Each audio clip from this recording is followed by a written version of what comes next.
projet de diffusion des cultures de blé dans la vallée du fleuve Sénégal, test de démonstration pour l'adoption de 8 variétés adaptées financées par le Fonds d'impulsion de la recherche scientifique et technique, FIRST.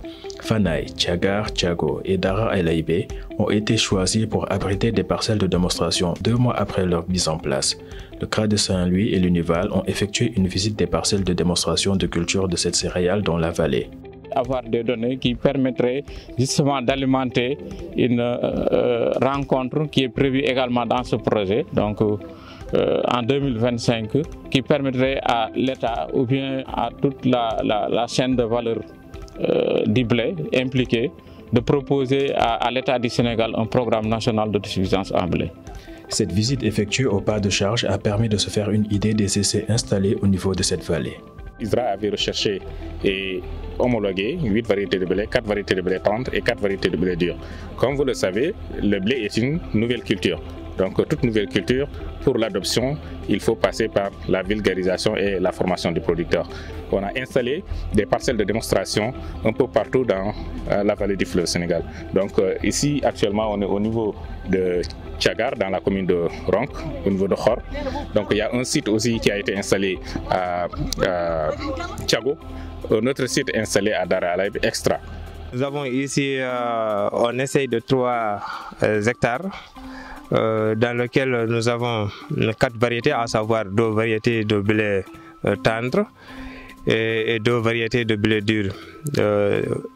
C'est-à-dire qu'un hectare de Abi, un hectare de Amina et un autre hectare où on a mis comme hectare de démonstration. Bon, on peut dire que c'est la première fois dans cette zone. Nous avons l'habitude de cultiver le riz, les oignons et autres, sans avoir pensé la culture du blé, une culture qui croyait être impossible, mais vraiment avec l'appui de l'ISRA, on a su que ça peut aller, et vraiment, vu le comportement des variétés qu'on a ici, il n'y a aucun problème du début jusqu'à présent. On est très satisfait de ce qu'on a vu depuis 3 jours au niveau des différents sites. Donc ce qu'on a constaté, que, comme il a si bien dit, Dr Ley, qu'il y a des défis. Il y a des sites où c'est très bien réussi, comme au niveau de Dara El Aïbé, où ça a été semé à temps, les bonnes pratiques ont été respectées, ça a très bien réussi.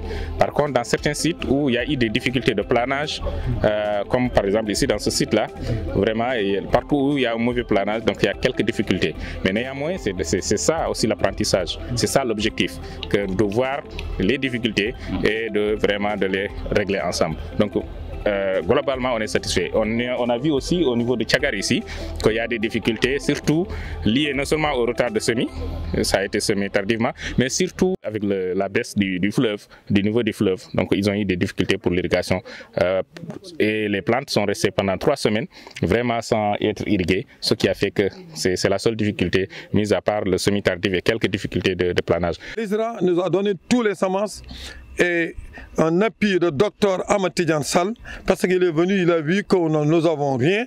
Donc, arriver à nous dire que le blé, c'est possible de le cultiver au Sénégal, tandis du territoire national, le cultiver dans les zones donc, des deltas, dans les zones encore sableuses, dans le Guéry.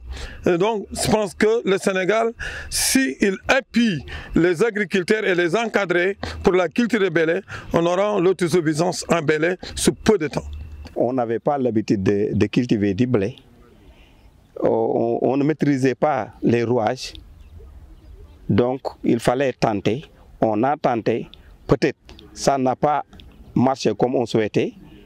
Mais quand même, vous voyez, le champ est là. En présence des représentants des structures d'encadrement comme la SAED, l'ANCAR et la DRDR, cette visite a permis de constater les avantages des bonnes pratiques culturelles comme les inconvénients de la non-application de ces dernières sur le développement de la culture.